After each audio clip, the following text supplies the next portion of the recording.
On January 18th of 2025, nearly 200 trainers descended on Birmingham, England to compete for the title of regional champion.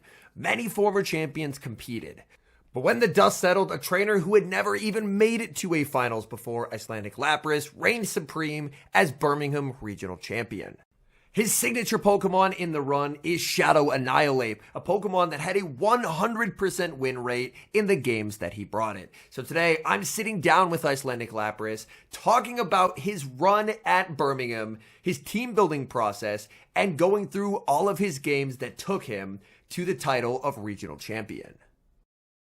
Hello everybody and welcome. My name is Home/Henry and today I am joined by the one and only, now newly crowned regional champion, Mr. Icelandic Lapras, joining me here, and we're going to be going through his Birmingham Regional Championships victory. So welcome in, Mr. Icelandic Lapras. Hey, yeah, it's good to be here. Glad to join. Looking forward to watching through and hanging out with the chat and talking through it all. Absolutely. Before we hop into these battles, obviously we do have your team up on the screen here. I do want to chat with you a little bit about your journey through Pokemon Go PvP. No, I didn't start when it came out. I've been playing the game since 2016, like since day one. But like my journey was, I only let myself play Pokemon because I told myself it's a fitness game, you know? Yeah. Like it's out and about, it's grinding, you're keeping movement, you're getting healthy. Like I used to play other like sports games and I just sit on the sofa and rot for 10 hours. So I told myself, it's not how I'm going to do this. And I only started playing PvP in 2020 because of COVID. Okay. And at that time, and it's still the case now, if you ever battle me in GBL, I'm sat at home on my exercise bike, cycling away. Oh, that's awesome. So you've been playing PvP for a couple years. It seems like you started competing in the 23 season. Is that correct? Yeah, I think I did one or two that year, only UK based, and didn't do too well particularly.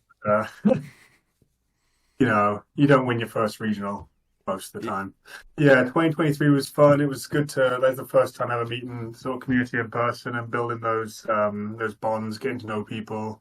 Recognizing faces that you battled from Sylph and all the different grassroots formats, and yeah, like those connections are half the reason I got better over time rather than just stagnating. That makes sense. And in the 23 season, it seems like, as you mentioned, a couple tough finishes, but with the 24 season, suddenly there was dramatically increased consistency. We're talking 5th, 17th. And then in the 25 season, 17th, 9th, and then at Birmingham, where you were able to take home the victory. Speaking of that team of 6, I do have it on the screen here. Shadow Drapion, Galarian Corsola, the Shadow Annihilape, Shadow Jumpluff, Diggersby, and Azumarill. And I really wanted to try the Corsola Annihilape core. And that was the one I was going with. I know it probably looked like I was, relying on the Drapion Azu core. Which was a complete coincidence that those are the 4 ended up there. Like I fully planned out, I'm running Corsair and Annihilape, what do I build around that? Okay. And then Diggersby was there for, that was always planned to be on the team just for the neutral matchups, the Drapion beta, and a few other things, Claude in particular. And my last mon before the tournament was Alolan Sandslash. I got into practice and looked at the team and thought, I'm not weak to Annihilape. And then my friends roundly proved to me, yes, you are very, very weak to Annihilape. Like, if I play a player with Annihilape, I can't lead Diggersby, I can't lead Aslash. Like, if I lead one of those, even if I, pivot Corsola and flip switch, Azu doesn't beat the Annihilape down a shield or down 6 counters. And then the Annihilape forces through its Azu, and then I don't even see their third. So the Jumpluff, I've run it early in the season, just in GBL. I'm not a fan of it. I didn't think it was any good. But it's the most consistent Annihilape counter out there, I found. Yeah. Most consistent meta counter. So that was basically why last minute I'd put him in the team over the A slash. Some people will say, why the Shadow Jumpluff? That's because Jumpluff's com day was, I think, like 2020, 21. Yeah, it And I was wasn't it was really. pretty early on, yeah. Yeah, my regular Jumpluff is like a shiny 13, 14, 15. Oh no. Um, and I just don't like my Shadow Jumpluff is good. It's good. Yeah. So that, like, I know it's better into Azu, has a few other sort of wins and losses different, but it didn't feel like I had a choice on that one. That makes quite a bit of sense because I can imagine, especially Shadow Drapion, Alolan Sandslash, Diggersby, and if they have an Annihilate that wins the cap tie over yours, that would be an extremely unrecoverable situation from the start. So with Shadow Annihilate, did you start with Shadow Annihilape on Ice Punch? Did you ever test out close combat, or was it Ice Punch all the way? Because Ice Punch, of course, you sacrifice closing power against something like Diggersby, but Ice Punch gives you cheaper neutral damage into Drapion, and as well, if you lead it into Jumpluff, you can like farm down a mid matchup and actually threaten the Jumpluff, whereas the regular one with close combat is just not able to do so. Yeah, I mean, one of my teammates was really recommending the Annihilate, in particular the Shadow, and I can't remember if he recommended close combat or not. But I just, yeah, I decided Ice Punch. Like, I was running Ice Punch in Dortmund last year when I finished fifth there, just for the Gligar coverage back then. Um, and I do like the flyer coverage, but mainly close combat's so inconsistent. And I just don't think you can win a tournament, just baiting, 8 rounds in a row, 9 rounds in a row, whatever. And it just felt way too inconsistent. Okay. And I mean, as you'll see, like, my whole plan, if I'm bringing Annihilate, I'm using 2 shields on Annihilate. Yes. I'm tapping 6 times and tapping Rage Fist. Like, I threw Ice Punch twice in the tournament. Like, I've looked back, I've thrown it twice, and both times was a mistake. Okay. Like, both times off throwing out Rage Fist. Like, honestly, I think I could have, like, the tournament wouldn't have been any different if I'd gone with a single move Annihilate. Oh, one final thing, and since you're a competitor, obviously you don't have to reveal specifics, but was Annihilape CMP something that you were worried about when it came to building the team, or with adding Jumpluff, did that become less of a concern because you had the triple counter resist on the team with the right-hand side here? I'm gonna say no, I wasn't worried. I win CMP. Okay. Very fair. Very fair. Yeah, like especially with a Shadow Ape. Like, I know, like, with the regular ape, there's a lot of, like, you want a good one for sort of Clod, bulk, and break points. There's a fair few of those going around, other bulk and break points. But with the Shadow Ape, it's all about that extra damage, and winning CMP, you then dominate the mirror. So, like, I've got a pair of Annihilate built, one with a decent high rank, and one is a bit more attack weighted, very attack weighted. And yeah, this one around this tournament, it wins CMP. So the first streamed match that you had was against TomahawkUK. So his team, to read it off here, we have Shadow Drapion, Diggersby, Corsola, Shadow Annihilape, Walrein, and Togetic. So there are actually quite a few Pokemon in common here, where Drapion, Diggersby, Corsola, Shadow Annihilape, all the same. His flyer is Togetic to your Jumpluff, and his water is Walrein to your Azumarill. So there is a lot in common here. He, of course, went more anti-meta for filling out those last 2 slots. But when approaching this team going into game 1, how are you looking to attack it? What, like, vulnerabilities did you see with this team right off the bat? Yeah, in making my notes, the first thing I thought was there is no Azu hard counter there. Like, there's no matchup where Azu doesn't have a win con. Obviously, like, Corsola does beat it just like, and Drapion, if they get debuffs and start shielding, can control that matchup. I felt Azu was somewhat unchecked, a pretty good safe swap, and had plenty of play into everything there. So that was likely to come each game. Um, I know the Corsola has, I mean, he's got a normal and a dark, but otherwise it hits the other four for super effective. I know the Drapion matchup isn't even that Yeah. pretty. If you like, I'll get run down. So I felt Corsola had a good bit of play, and particularly obviously it's got some really bad matchups. But knowing I had something really safe to help force switch if I got a bad lead, felt like a much more playable Corsola than otherwise.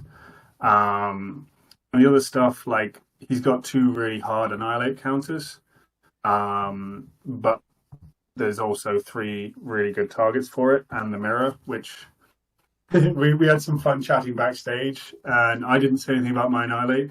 He told me I win CMP. We never find that out, but and we chatted afterwards about it, and it would have been really close. And looks like we have it set for game one. Togetic into Corsola. So right off the bat, this is just an unbelievably good lead. So you are running a bit ABA to the Diggersby, but if push comes to shove in the twos, Drapion is still going to make Diggersby's life very uncomfortable. But seeing this lead, I bet probably has to take a large weight off your shoulders because you're looking at your team and you're going, okay, I have 3 checks to this. So switch advantage, not particularly important for the remainder of this game, just with how strong you ended up running into the Togetic. Absolutely. Like the one thing when I see, these top players running one or two really unusual picks is that I think, okay, they want to lead them game one. That's what I sort of had in mind. Okay, he's either leading the Togetic or the Walrein, and the Corsola is the counter to both. Okay. Obviously, it's not a hard counter. Like Dazzling Gleam hits hard, and the Power Gem is the only super effective move there. Like Astonish isn't better than Dazzling Gleam in any way. So I need to land the charge route. So he's not immediately threatened here. But yeah, I did run triple strong to the Togetic, and that, well, in a sense, it might not help me here because I'm slow to react when he switches out, because when that 3 and 2 and 1's coming down, I'm like, right, I'm in no rush. I've got that Togetic locked down wherever I go.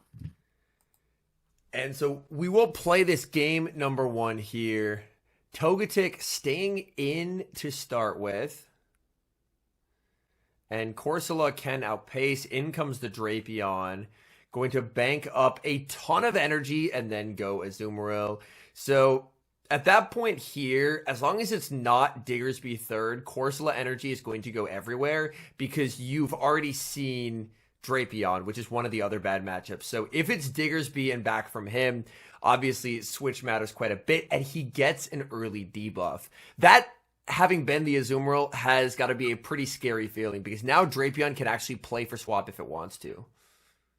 Yeah, that immediate debuff really put me on the back foot. Like, I knew I was in trouble there because I didn't have a great idea for what to do against this safe swap. And obviously, Azu is very neutral, but it can't force switch, and especially now that that's happened. And my other big problem is that I can't farm this down. I've got nothing to farm this down. Yeah. And he exits up so much energy as well. And so we shield here. Ooh, that's a very nice play. Catching the Aqua Tail onto the Corsola. Basically just understanding that I need this energy on the Azumarill. He knows he can Aqua Tail there. Because obviously you're debuffed, you're very low. So this is, in a weird way, switching Corsola into Drapion ends up working out quite nicely. And after throwing the gem and he stays, that might give you the inclination here that, okay, it's not Diggersby in the back, and Corsola should just have a tremendous amount of play basically everywhere. Because if it was Diggersby, we would kind of expect one Sting and then a Diggersby here to wall it, but we don't see the Diggersby, which is very nice. Mm-hmm. I wasn't too worried about a Diggersby, honestly. That's fair. I had one. It's very, very fair. Okay, so Aqua Tail bait. In comes the Togetic going for the Gleam. And I have to imagine there's not a lot of matchup knowledge between Togetic and Corsola. That almost KOs, but doesn't. Were you a little worried there? Like, I know Corsola is bulky, but Togetic, a little bit of an unknown. You can see me look back, do the counts in my head thinking, is this going to KO? Am I okay? As he just boomed me here. And it hangs on, which is very, very nice. Aerial Ace lands into the Shadow Drapion.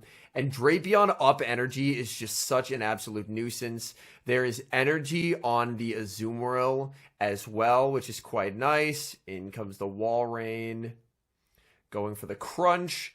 And even the regular Walrein, like, this is a matchup that I do really like Walrein, but it does not feel good into Drapion at all. He waits the turn, goes for the Icicle Spear, and you're pretty low on all your remaining Mons, but you do have some energy. I just wrote an L on my paper right there as that charge move came through. I'd marked that down as a loss already.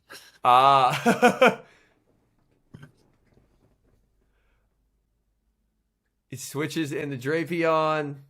Yeah, and Drapion energy proved to be a little bit too much. So Corsola ended up being very strong into the line that he ran, but the Drapion safe switch, unfortunately with no Diggersby and no Shadow Annihilape, proved to a little bit run away with that game. So now down 1-0.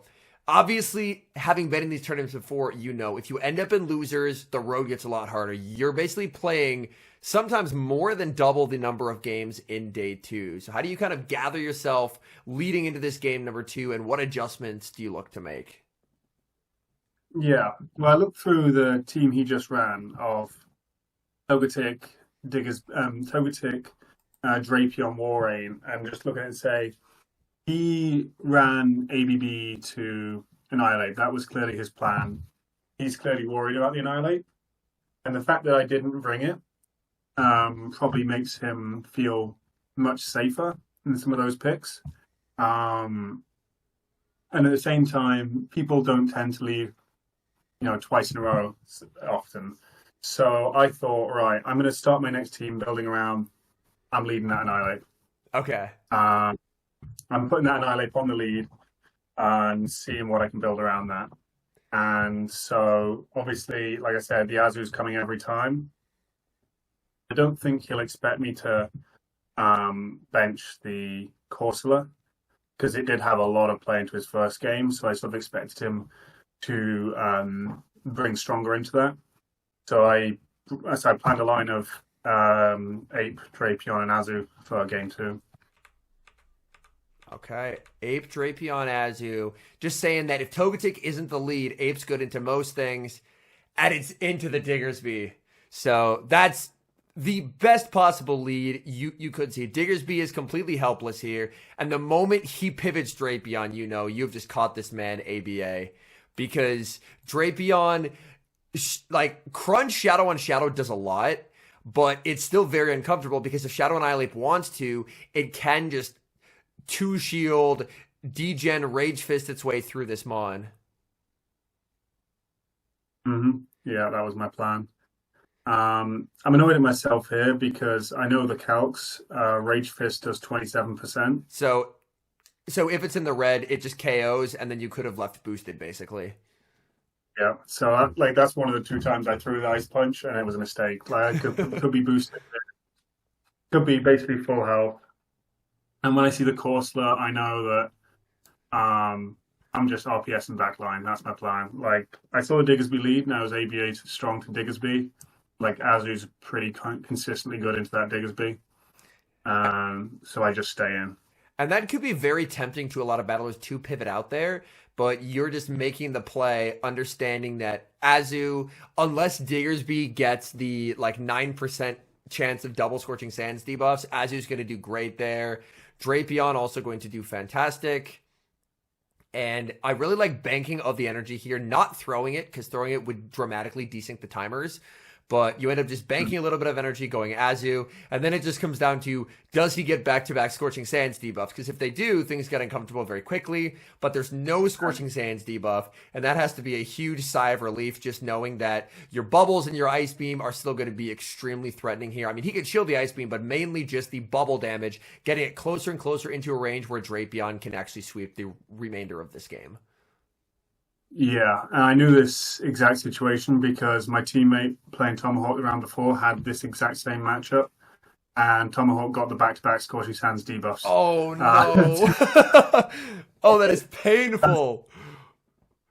I mean, so that, it's false logic, but I felt confident that, he's not going to get four debuffs, That is very fair. And now aggressive switch into the Drapion, forcing the cap tie, and then just not letting him farm to 100. Because he would love to farm to 100 and then try and escape with a ton of residual, but just trying to make his life as uncomfortable as possible by aggressively switching here.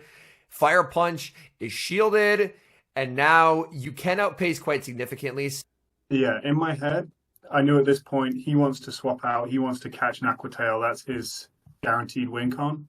So I didn't want to, wait to the last second for that catch. So I ended up throwing instantly, which was a mistake because it forces me to do this crazy play. This is such a sick play. He waits a turn to force a cap tie there. That's just devastating. And it completely fixes that misplay of not farming up. Because Tomahawk has to throw before you get the crunch. And waiting the turn there, that is one of the most heads-up plays that I've seen. You get the bubble down, you get to force the game 3, but that just completely undoes that misplay of not leaving with one residual there. That's an incredibly creative way to problem solve your way out of what would have otherwise been a very uncomfortable situation. Yeah, I knew at that point, as soon as I'd done it, I'd be like, oh yeah, I'm not going to get to the crunch. If I throw the Aquatail, he just farms me down and leaves the move. If I go for the crunch, he still outpaces the Azu. So I needed to force that CMP to get rid of damage, and get rid of his energy. It was my only way for the Azu to still be able to get the KO in the end. And it does. So now going into game 3, kind of made a pretty flashy play to win game 2. So he obviously ran pretty ABA to the Shadow Annihilape and got punished for it. So going into game 3, what are your thoughts in terms of what adjustments he's going to make, and then how do you punish that? Mm-hmm. And I can see my notes now. Originally, I planned a Diggersby lead team because Drapion was his one consistent mon. Like, he's brought 5 out of 6. He's brought Drapion, Corsola, Diggersby, Togetic, Walrein. The only thing he hasn't brought is the Ape. So that felt like Diggersby could be safe, but I scrapped it and thought, no, I didn't. I was literally running out of time. They in your headset saying, 20 seconds, 15 seconds. So, when you're running out of time, what was my safe pick? Azu. I'm a lead Azu, and put Drapion and the Annihilape in the back. Win lead, win game sort of analysis. That makes sense. Drapion, both. I've got a hard Walrein counter, I've got a Togetic counter, I've got a Corsola counter, and I've got a Diggersby counter. And looking at the leads as the impartial viewer who can see backlines, switch advantage would be incredibly nice here for both trainers. As Corsola doesn't want to see the Drapion, would love to see the Ape, and Ape would absolutely love to see that Walrein in the back. Here, I believe there was no crunch debuff, which definitely favors you. You end up going for an Ice Beam, and the Ice Beam is no shielded. So now that does make the bubble down a little bit more complicated. I believe Azu now has to throw.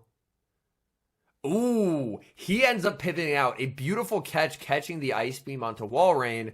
So this does waste your energy. It saves his Drapion energy, but now this gives you the alignment that you so desperately want in the back. A Shadow Ape can start getting ramped up.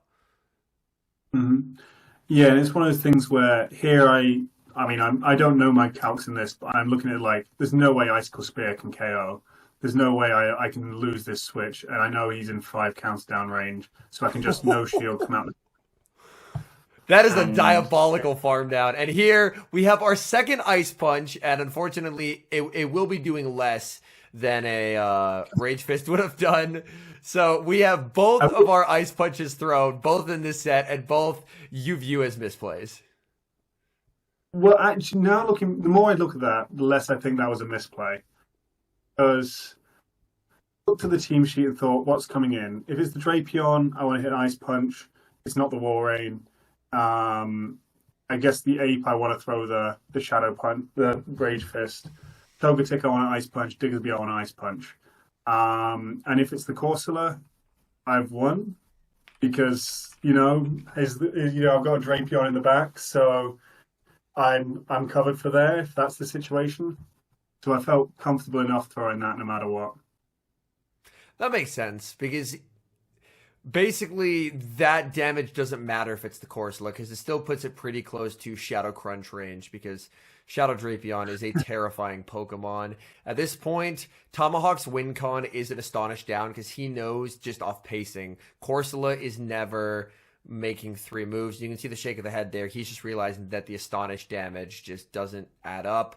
And we see our first of, slight spoiler, a few Crunch debuffs for the remainder of this series. Yeah, I've done my debuff chances. I got very lucky throughout the whole tournament on these. A Crunch does 55% normally, so neither of these debuffs matter. Spoilers. Neither of those debuffs matter, but it just feels vindicating. It feels like it looks like it was meant to be. Luck's on your side in that matchup. Yeah. And you infamously, back in the Scald meta, had, I think it was a day 2 match where you had, I think it was like 8 or 9 Scalds with no debuffs, which was wild to see. Yeah, in day 2, I battled Catchton and had 4 straight go against me. Both of us were running the Whiscash, and then against Arceus Aurelius, 5 straight. This is all in a row. My Whiscash went over 4, their Whiscash went 5 for 5. Absolutely and this was brutal. I've joked with both these players; they're good friends. Like Marcus brought his Whiscash into my Whiscash down energy, but could keep switch because of the debuffs. Oh my goodness! This is where debuffs matter, but luckily in that match. And next you move to winners finals, which is against Hikami. Hikami's running a very interesting team. Shadow Typhlosion and Skarmory, not commonly seen Pokemon. And then the ever-present Azu Drapion core, and then rounding it out with Serperior and Shadow Marowak. So going into this matchup here, as it keeps going a little bit too forward, but what were your thoughts approaching this match? The Drapion Azu core from him, is perfectly neutral, can come. But I did expect until I've seen the Skarmory, it's in the back. He's bringing the Skarmory every time. I've got my notes here, and for some reason I've marked Diggersby as my best Skarmory counter. It's not a Skarmory counter. I don't have a Skarmory counter, but because it's so slow, I imagine Ape can shield through it. And I not practiced the matchup, but I just felt Drapion. The poison stings aren't too important on Drapion. The crunches, especially if you get a deep, the second one really starts to threaten. And just because it takes 10 Steel Wings to get to a Sky Attack, get to the first Sky Attack, you just so massively outpace it on the Drapion that I felt that was a matchup I was comfortable with too. That makes sense. So if we're going into game 1, it sounds like the Azu Drapion core just very, very neutral from him. And as we get lock-ins, it looks like we have Shadow Annihilape into Shadow Drapion. So this is very, very nice.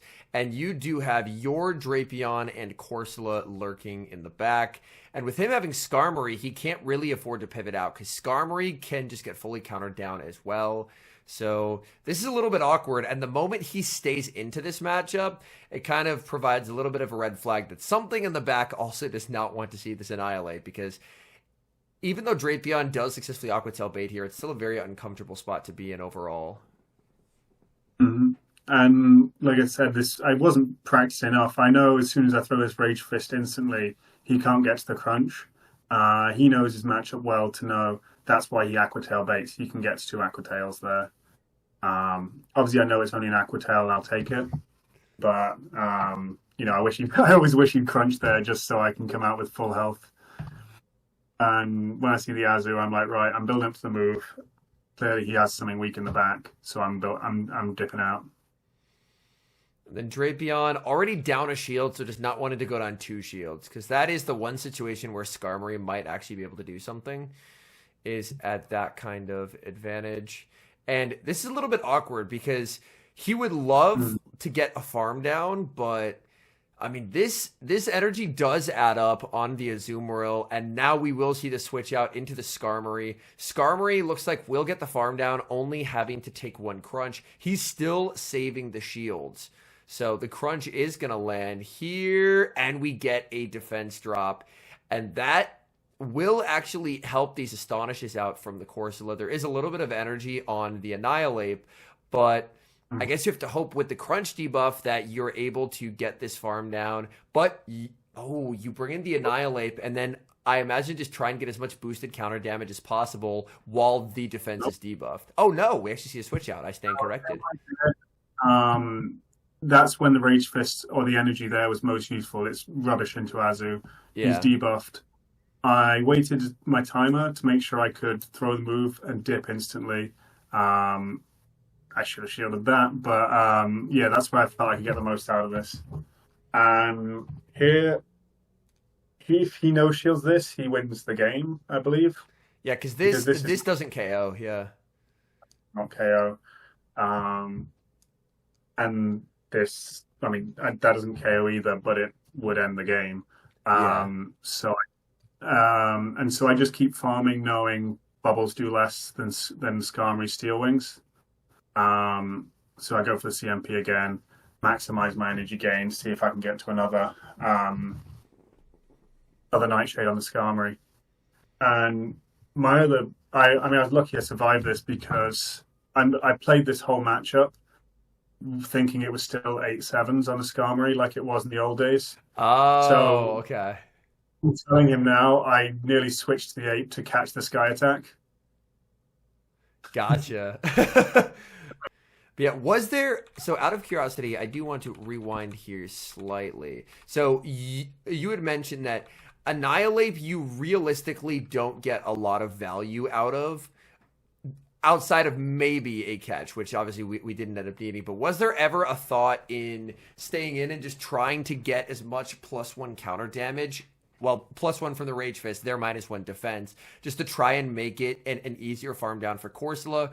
Or was the worry there just gives Skarmory farm? Because it is a bit of a delicate dance, because that's obviously like your best source of fast move pressure. But if you give Skarm too much energy and then Skarm is able to get to 2 moves, like obviously you can't store 2 on Skarm, but get 1 and throw 1. It is kind of a delicate dance there in terms of when do you switch, when do you stay in, how do you best get rid of this Pokemon?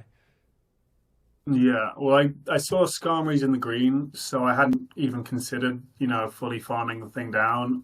All my game plan was around, I need to land a charge move on it.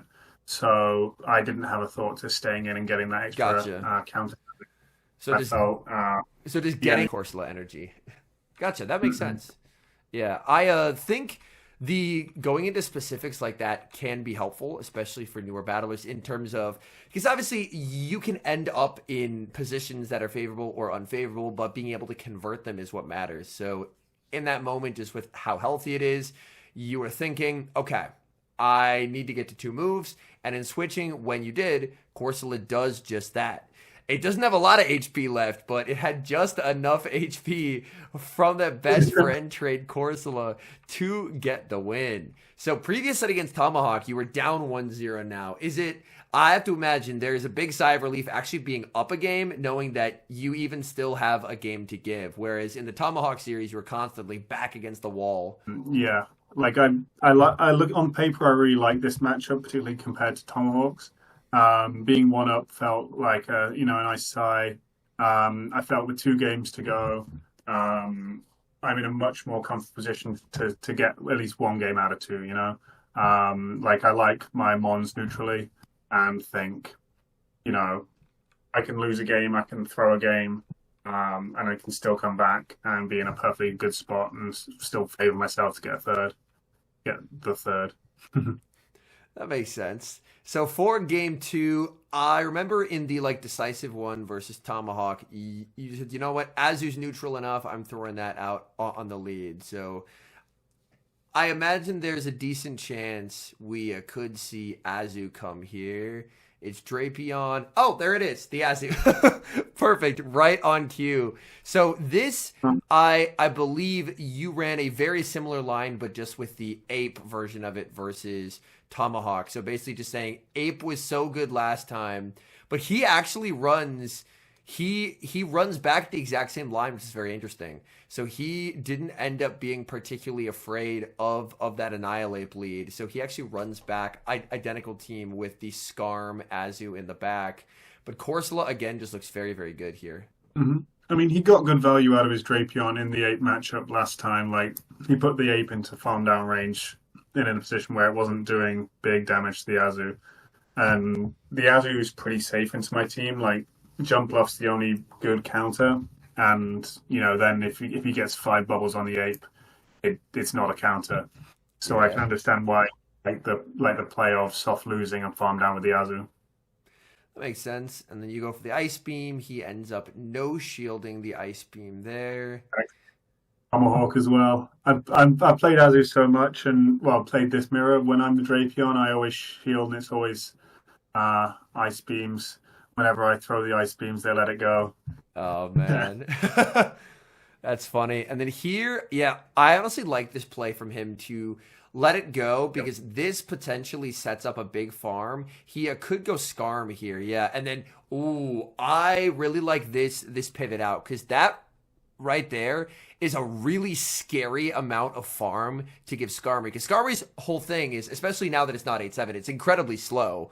So giving it a huge energy lead, and it looks to me here that before you even saw what was being switched in, you were basically pivoting out here. Even if it's the Azu, you don't want to give the Azu a ton of farm either. So it's just Drapion is very, very neutral, pivot out there. And then even in this matchup where Poison's thing is so heavily resisted, you're still able to put up a great fight just off the massive pacing advantage. Yeah, no, I looked at my Azu and knew at that health with no energy, it's useless. It's free farm to every single thing on his team. Yeah. And I felt very confident that Marowak wasn't in the back. So I'm safe swapping that Drapion. Like, that was my whole expectation. If I saw a bad lead, that Drapion's a safe swap. So I was pivoting that Drapion no matter what came in. That's nice from Hikami, trying to get as much Skarm energy as possible and then taking advantage of the fact that Drapion is still locked. Catches on the Azu, does get debuffed, and now we will see another crunch reach the Drapion very low. But now that he's debuffed, the question is, like, when will he get an opportunity to use his shields? He decides to let it go, and now these Astonishes are actually going to add up quite a bit with that crunch debuff. So he has 2 shields, but unfortunately, he's just getting pretty low on everything. Like, both his Mons are in the yellow, now Azumarill in the red, and this is just very, very awkward. That debuff just makes his life uncomfortable. You end up cap tying him here just to provide a little bit of pressure, which is nice. But that decision to pivot out really changed everything, because I feel like for a less experienced battler, oh, I won lead, I can just stay in. But it's the high level understanding of, outside of, let's say, like Diggersby into Corsola, matchups tend to be a lot more fluid than just this beats that. So if you give Skarmory a huge advantage, suddenly it's a huge problem for the backline. We see a wait and an attempt at a catch there onto the Azu. Unfortunately, doesn't quite work out. And now Skarmory has so much energy. I've written an L on my sheet again because in my head I'm wrong on the counts again. I thought it was 8, it's 10. You know, I thought it was 7, it's 9. Doesn't Drape have... Oh no, Drape had an Aquatail. That would have won the game. Yeah. I threw 2 crunches into the Azu a second before dipping. So I was like, I'm dry. I'm energy dry. There's no way I have energy. I I mean, you're counting your opponent's energy, you're counting for fast move timing, for charge move timing. You can't count your own energy at the same time perfectly, you know? Yeah. And so going into game three, you obviously you had the move, unfortunately didn't realize it, and that could have just knocked out the Skarmory and won the game. But what adjustments do you make going into game three? Because that's got to be pretty devastating in the moment, knowing that you could have been I threw done. like, You could have been walking off the stage going into day two, and now you got to play another game. yeah, that's a tough one mentally. Like, I knew I could easily predict his third once I'd seen the second. I knew what was around, and yeah, I pressed the wrong button. I just never even considered that I still had a move, and it did feel like I threw the game. And so, like, to focus myself, I was like, right, run it back. I can't remember which. I must have. Oh no, I just didn't even make notes on this one. I guess because I thought I brought the third team back. Um, but yeah, I centered myself, and it's also one of those. I've been really lucky against Hikami in the past. We've battled at two other regionals, and I've snuck out a win each time from poor matchups. And this time, I feel like I've got a good matchup. Um, so I really want to sneak the game three out and get the win. And looks here, we've got Corsola into Marowak. My recollection is that this is a very IV dependent matchup on both sides. But going into it with, is this something that you would technically consider, oh, we actually see a catch attempt, and that sets you up very nicely. I mean, you are down energy to the Drapion, but this is the alignment that you're looking for. I did have a whole question line about how you felt about the matchup, but now, I mean, if you win switch, you're able to reposition and then just put it onto the Azu. Yeah, my whole thought going into this game was he's led Drapion twice. I will put my Corsair in the lead and make that call. He's not doing it three times. And with a Corsair lead, the Drapion is the big threat. So I felt like that Diggersby has to come in the back. And I did he CMP'd me on the second there, and I fire punch baited. It felt like a mistake. And you can see he waited the last second to throw up the shield there, which I was lucky he did. Ooh, And that's a nice catch.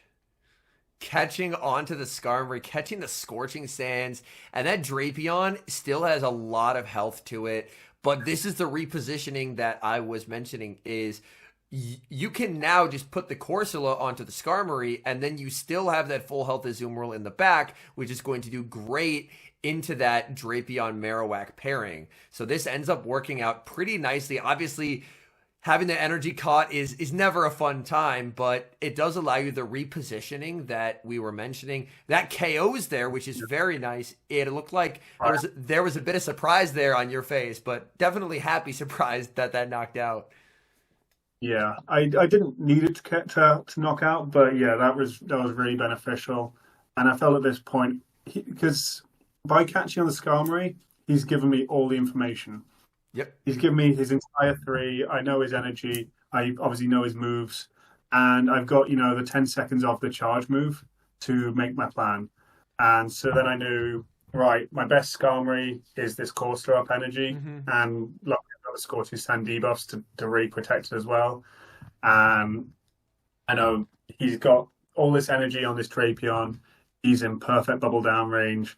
And the Marowak's got energy, but I know it's just Ice Beam range. And so I'm just sat, and Azu's getting his good old farm on. And I literally tell him here, you're on 6 mud slaps, not 7. Oh, that is savage. Oh my goodness. Oh, that is very nice. Because we don't often get to hear what they say to each other mid-match, so that's a very funny moment. One thing that I do want to highlight here, which was a very nice play, because obviously you're in a bit of information like asymmetry, where because he caught on the Skarmory, he showed his whole line. So you know his line of 3. He doesn't know what you have. But here, it's very tempting to potentially stay in with the Diggersby knowing he can never farm me down, but you knowing he has the Marowak, you go, okay, I wall his energy with Drapion and switching, and now this gets me closer and closer to the Ice Beam that I need to win the game. So it's again just a very nice understanding of how to make this end game as easy as possible for yourself. of just, I can safely switch this in. Even if he ends up banking the energy, it just doesn't matter because I can just throw the Ice Beam. Ice Beam KOs the Marowak. There's a crunch available on the Drapion, but it does not matter, and you're able to make it to day number 2. Yeah, I mean, you say we're information asymmetry. You can lip read him saying you've got Azu in the back, haven't you? It's like not too much, like not long before I subbed it in, but yeah, he knew what was in the back. He knew how the game was going to go. He predicted the line, but but catching on a ground move on a Skarmory is a great play, but it didn't help him in the long run. It just revealed the information to me a bit earlier. And right off the bat, round 1, going up against, I believe, multiple-time regional champion Palasha. So going into this matchup here, obviously we have the teams on the screen. A couple Pokemon in common here. Basically, the Azumarill Shadow Drapion core is going to be on every team. She has the regular Jumpluff, and then Corsola, Shadow Marowak, and Shadow Feraligatr. So going into this matchup here, how are you looking to approach it? Well, being the first game of day 2 makes it a completely different matchup because the bracket was set and the Pokemon were known. I finished at 1 p.m. the day before. And this battle is at 10:30 in the morning. Like I've had 20 hours to prepare. So I can do practices with my friends. I can have a look at the matchup and plan out my first line in particular and really get to know the matchup. And so I know I've got my notes here from when I actually went up on stage and did some notes in the matchup. I never even wrote down, I don't have an Azu or I don't have a Shadow Annihilate because I'm never going to bring them. I'd already completely discounted them ever coming to these matchups. Okay. I just felt they offer nothing. Like the Annihilate, I guess, well, it beats the Drapion, but the value of beating the Drapion isn't worth losing to the Jumpluff, Azu, Corsola, and being somewhat neutral into the other two. And the Azu beats the Kwak, but I really hate how it plays into Feraligatr. Yeah. Both Feraligatr and Drapion are technically neutral matchups, but they're neutral matchups I have no control over. Yeah. They're matchups that gives Palasha full choice of how the game goes around. So I never intend to bring either of those. I fully expected to bring a combination of Poison Double Water most of the time. Okay. So Drapion and Azu Feraligatr. And so I felt like my two strongest into those were the Diggersby and Jumpluff. Like I've not run them basically the entire tournament, but I felt like those were the two I had to bring every single game. And at the same time, all my practices I'd done without the Shadow Jumpluff with a different mon in that spot. And so I felt really uncomfortable in the Jumpluff versus Feraligatr matchup. I know how horribly baity that can be on both ends. Yes. How if we led that 10 times in a row, it could go 10 different ways. Yep. And so I'm bringing Jumpluff every time, but I will absolutely never leave the Jumpluff because I just don't want to have to deal with Jumpluff versus Feraligatr on even energy. So kind of just going into it, crossing off 2 of your 6 and just saying, I'm playing 4 versus 6. And then going from there and trying to rely on the Jumpluff, because even Jumpluff into Drapion isn't the worst matchup ever. Because Shadow Aerial Ace does add up quite a bit. And we both picked our most neutral mon to lead. Oh, that is very fair. So we do see Poison plus Water from Palasha. Palasha, ooh, here you learn some very useful information, which is your Drapion wins the cap tie. But unfortunately, in this matchup, the 8 stings plus double tail doesn't knock out. I can't remember the exact amount of stings that is required, but I imagine you probably have a pretty decent idea of how many stings past the 8 plus 2 tails actually KO here. So the question is who throws instantly and who tries to switch out here? Looks like, oh, you both throw instantly. Okay. But neither one of these moves actually knocks out. But at this health range, I wouldn't be surprised if you both no shield if we see a simultaneous pivot out here, because this is low enough to where you really don't want to give the other person farm. Yeah, this is where I felt I can safe swap my jump off. And as I mentioned, I did not want to end up in a perfect even energy against this Feraligatr. And there you are. Oh, and you call it right away. Oh my goodness. Savage bait call there. Oh my goodness. It wasn't for any great reason that I called that, other than how uncomfortable I was in that matchup. That's fair. I didn't want to be in that matchup, so I wanted to either give myself an immediate advantage or almost forfeit the game. Is what it felt like. So I know it was a stupidly risky call, but every Feraligatr baits, right? They do, yes. Because the Hydra is so effective. But at this point, I feel really confident. You know, I got the bait. I mean, I called the bait. Hydro's still like 2 shots. Yeah, which is mad. And yeah, I know I'm gonna win the matchup at this point. Especially, you know, I feel like she's clearly protecting her Feraligatr, so I can get a safe bait here. I'm clearly gonna win this matchup. And then we've just got zeros of what's in the back. Yeah, and now it's basically just not letting her catch the energy ball, because if she's able to switch out and save the Gator, I imagine that's something that would be very nice for her. She actually doesn't save it though, which is very interesting. She just fully sacrifices it here. So maybe, I guess, predicting more of an overfarm, but losing that much health is very awkward for her. Nice turn weight on the aerial ace, and landing this is nice because obviously Fire Punch not going to do a ton, but that makes it a lot easier to where this is probably quick attack plus double punch range, I'd imagine. Yeah, and I think, I mean, I can say it now, this Diggersby's retired.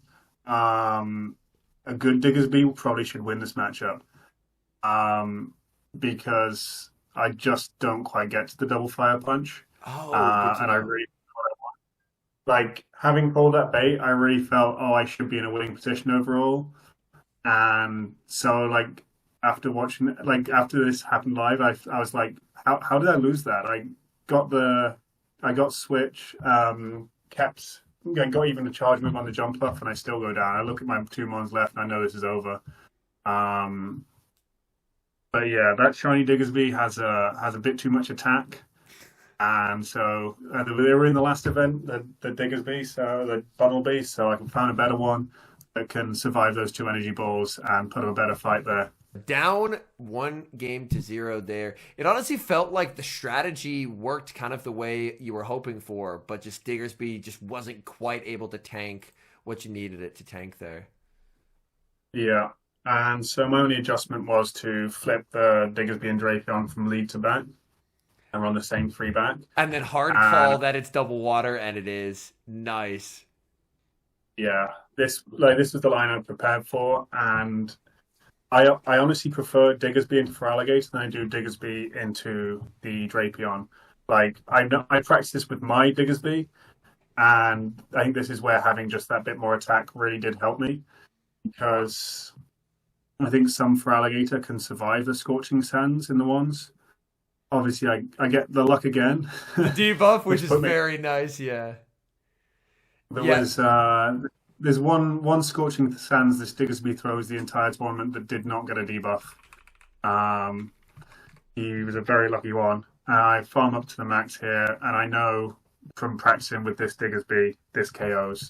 And so I win this lead versus matchup with a little bit of energy and a very confident position here.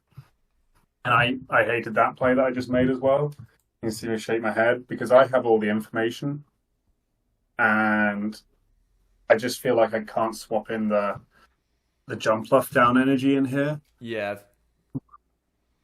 I really hoped she would switch out, and she doesn't. She just stays. Yeah. I fully planned the pivot to then be pivoted against and get ahead in the mirror and get the jump off on the Azu. But by staying in, she's put herself in a really, really good position there where my energy is useless. Yeah, that was very smart, but I get the idea behind switching out, and there is the switch in where she can snipe. But it does make sense because you don't really want to concede a huge oh, and there's the cap tie. That's unfortunate. You don't really want to concede a huge amount of Azu farm because Azu farm is very good into your backline. So I get the idea behind switching out. But yeah, that ends up being unfortunate. Fire punch, bait, we do see the shield, but Yeah, Drapion I is I told Palasha GG's at this point. I really did feel like it was over.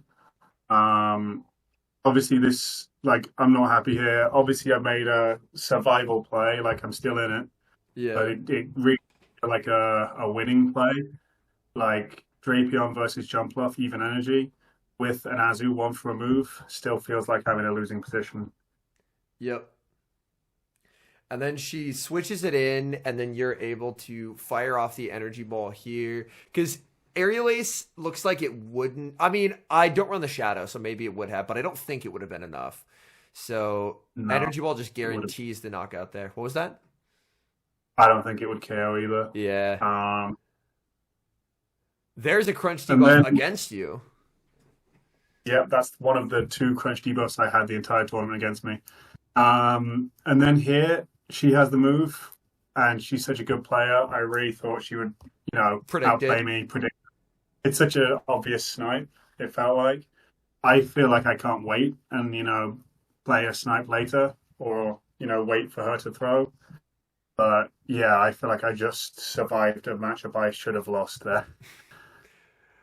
That's fair. That is very and you can see the shake of the head there. Like that is an oh my goodness, I'm alive. Like against all odds, I made it through to game number 3. So with game number 3 here, are you basically just sticking with that same 3 mons and then just maybe looking to because I know you switched up the order between 1 and 2 because it seems like those 3 mons are very well positioned into her team. Yeah, the only consideration would be Corsola, and the Corsola like loses to the Drapion and beats the Jumpluff, and just doesn't feel like it adds anything. That the Diggersby Jumpluff Drapion don't do better. So I'm running the same 3 and the same order as the last game. Makes sense. And now it is Jumpluff lead, and we see the Azumarill has been benched. An aggressive save switch into the Drapion. If she wants to, she can just ace here to deny the turn, since obviously switching takes a turn, and then can potentially look to pivot out into the mirror, and that's exactly what we see. But this a little bit clears the way for your Jumpluff in the back. So baiting out her Drapion is honestly pretty solid for you, to be honest. Yeah, I'd figured at this point, like I knew there wasn't a hard Drapion counter, so I could discount a few things, but I really thought that the third would be the Azu rather than the Feraligatr.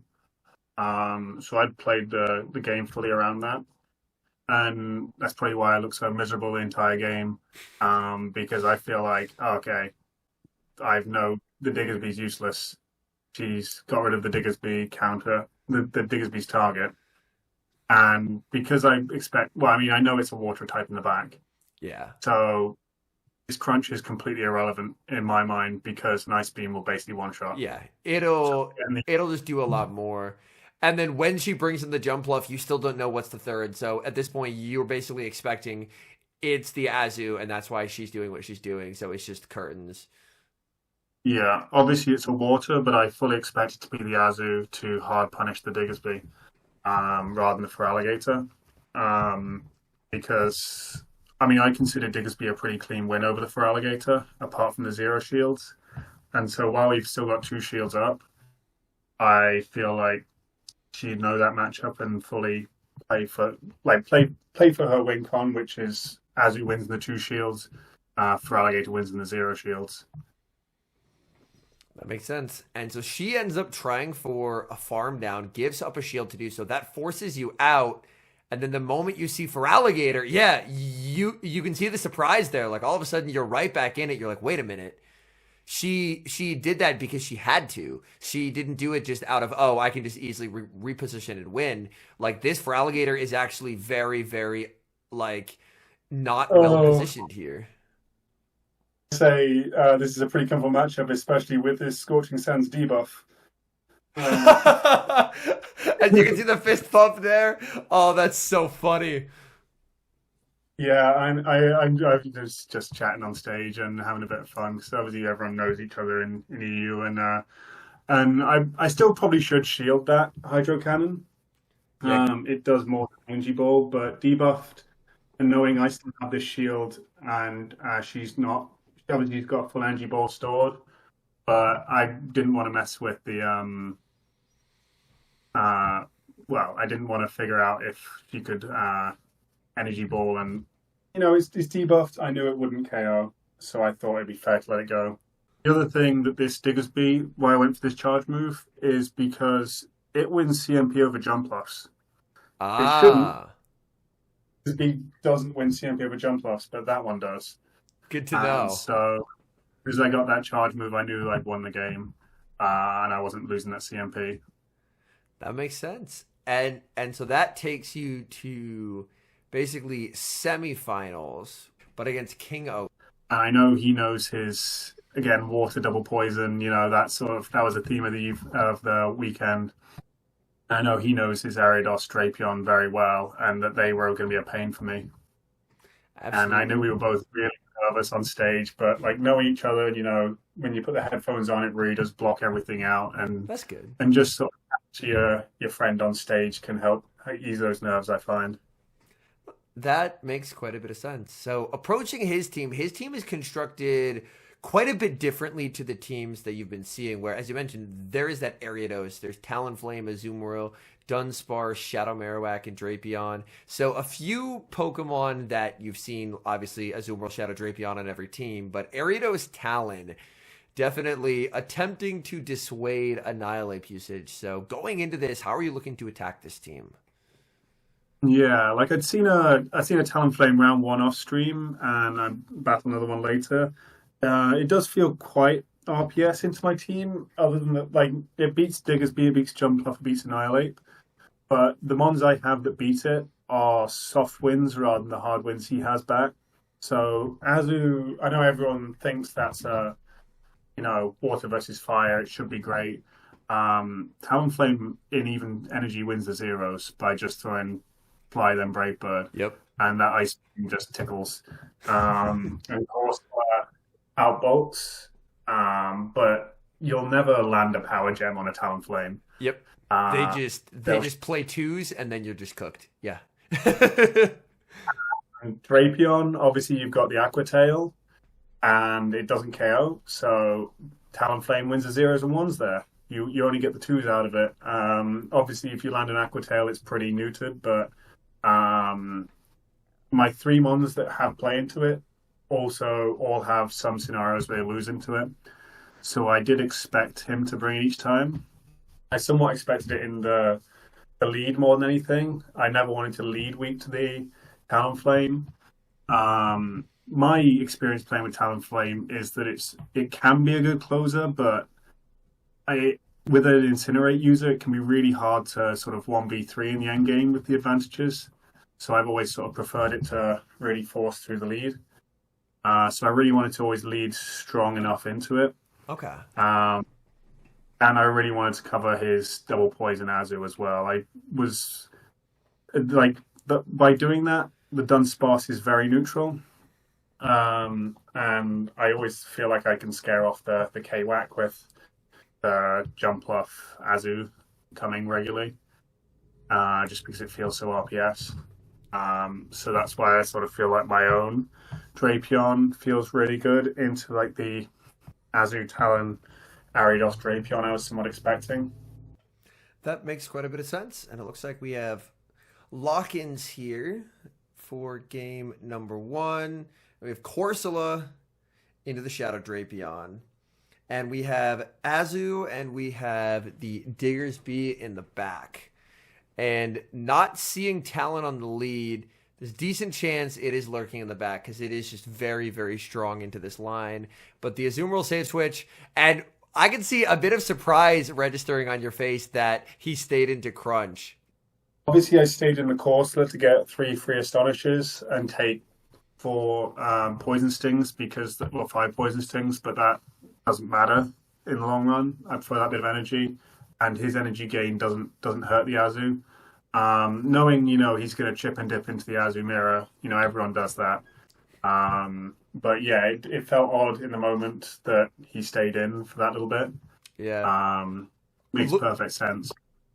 Looking back at the team sheet here, I am wondering if he honestly could have. Oh, that's a nice catch back out of the Corsola, punishing the desync of the timers. It almost feels like if he banked the energy and then threw away his Azu in a losing mirror, that would have set him up really nicely. Because what else is Drapion energy not going to be good against? Like the main wall to the energy is the Azu, which already was there. So I almost wonder if he had just banked all that energy, like farmed up to where he did, and then just switched out, the clocks wouldn't have been as desynced, and that Drapion energy just goes so far. Whereas now it's desynced, he's lost a lot of the Azumarill. You're fine just sacrificing the Corsola here, because Corsola did its job. It was able to put a lot of pressure onto the Azu, caught a move as well, and now this sets up Diggersby to have to put in work, although there is still that Talonflame. But Diggersby, if you can get a debuff, Talonflame Diggersby matchup, surprisingly not terrible, but that is very much like a Scorching Sands debuff goes a long way to making it so a Fly Brave Bird doesn't knock you out after some Incinerate. Yeah, at this point I feel pretty confident it's over. I mean, I throw this Fire Punch knowing it doesn't KO, disappointed myself, but I more than like, I'm not calculating whether it KOs, I'm calculating whether I need it to KO. And throwing a full Scorching Sands is still pretty much a death sentence in this game where I need that energy. I need to either get the shield and get him into that range. And then when I see a full Talon, I know it's pretty much over. Like I've got 199 energy on Azu. So I know I can throw 1 here, switch and get the move. If I throw 2, he gets a full Incinerate through. Yeah. But he's got 2 shields. He's shielded 2 Ice Beams, or pivoting. And he's Azu energy too. And here I'm thinking if I can completely farm it down with the Diggersby, and I can threaten the Talonflame. But it's just, and then it's too healthy. I wonder if my Diggersby's even throwing fast moves here because it does so little damage. Like the exact same reason.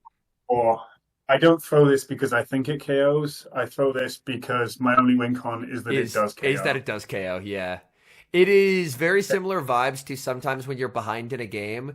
Like, well, if we go back earlier to the game 1 versus Paula, where you called the bait instantly, whereas you were like, my path forward in this game is I call a bait. Yeah. And he played that really well, maximizing his Talonflame, really putting him in a position to succeed. And the Diggersby, has play into his other 2 mons. I mean, so it has play into the Drapion. I was expecting the Ariados, which it's got good play into. But again, with an Azu Talonflame backline, that Diggersby was useless and was never in a position to sweep. He did a really good job neutralizing the Diggersby. I felt like, obviously, if I get Diggersby in a better position, it's in a good spot. Azu felt really good into his team. Azu up energy. Obviously, Azu can beat the Talonflame. He's clearly not too worried about the Azu because technically Azu beats Drapion, beats the Talonflame, and he can switch in his own Azu down energy, but he still won't win that matchup. So he was in a position where he couldn't force switch against an Azu lead too comfortably. But he still kept all the energy and he kept it where I needed and just outplayed me. So in my head, I thought I just need to get slightly better alignment and pray that things go my way. That makes sense. And even if he does lead Azu into the Drapion, that's a soft enough ABA where he can probably play it out, throw it away, and then just Talon up energy is very scary into what you have in the back. So Mhm. I wouldn't be shocked to see him run back the same line because it works so well, and he does. And we have dueling Drapions, your Azu in the back, but again, Diggersby kind of looks like it has nowhere to run. So we saw you win Cap versus Paula earlier. So I'm curious to see what King Oat has in terms of a Drapion, because obviously winning Cap in one matchup doesn't really tell us a tremendous amount. With Azu, he could potentially safe switch it or try and catch an Aqua Tail onto it to try and lure out your own. Oh, we Won't do actually that. see, yes. So we see you ending up making that play there. And that's one of my favorite Yeah. plays out of the Drapion mirror that I've seen pros consistently do. And it pays off so frequently, is catching an Aqua Tail onto a Azumarill, because you didn't lose a tremendous amount of health to do so. He was able to rebank. This does, again, desync timers as well. And now, with how long the Azumarill matchup takes, if you so desire, after 2 more charge attacks, your clock will be available. So for King Oat here, he throws instantly, which is a little bit of a surprise to me, because that means that he won't have a lot of residual if you do decide to dance back in. Yeah, I think the main reason I wanted to pivot out is because I have that Diggers being back, where it's completely useless unless its main target that I want to beat is in the lead. So I'm not just going to straight play out the lead because I want to make this work. I want to make I can only feel like my only win con is putting that Diggersby back on that Drapion. That makes sense. Play rough lands, banks the play rough, and there is the dance. He stays to force the throw, and oh, that is perfect energy management there. My goodness, that is absolute just chef's kiss right there. That is terrific. In terms of the absolute max over farm, just slamming the door on that ice beam, and now your Drapion's going to be a nuisance. Yeah, again, that felt tough because he said, that doesn't KO, does it? And I said, I think it does. With the crunch on it. It was, again, I'm still making these sort of plays of, I need it to KO. Yeah. Rather than I think. And then when I see this, I'm in trouble again. But my one way of beating it is I've still got 3 Mons, and Talon just, obviously I'm not going to stay in and just give it free energy. Yeah. And if he tries for good timing here, which he does, that gives you the ability to Sands, which I'm a little bit interested in the fact that there wasn't an instant Sands there. You do end up calling the fly, which is nice, but you did have an ability to Sands debuff right away and didn't necessarily go for it there. Yeah, that's because Scorching Sands isn't a threatening move. Yeah, because if he Brave Birds, then the Sands will do way more. So that basically forces him into flying, and that's why then you're able to no shield. And I think like that. I honestly think I only won that matchup because of the Scorching Sands debuff. Like you can see how much health I survive on. He keeps over farming, and I sneak off the second fire punch there, and he has to throw to get rid of the Diggersby. But yeah, I'm so much more healthy because of that debuff, and then because he's at 1 HP, you can just snipe with the sting. Yeah. The phones there are incredible. Like I had no lag issues the entire weekend. That's awesome. Like you see me pausing for a lot of charge moves, and you see the visuals coming through, which is really nice. Obviously, it's how it should be. It probably doesn't happen most of the time in GBL for me at the moment, but it's nice to be able to do it in these tournaments. Do you play on an iPhone, or do you have an Android device that you use for your own games? Android. Same here, and it does not update, does it? So my thoughts into this matchup is that the Diggersby has been truly awful. So I chuck it out the window and put in Corsola instead. Oh, and there's an Ariados safe switch, and then you can just farm all this energy and then just ruin his day with Corsola.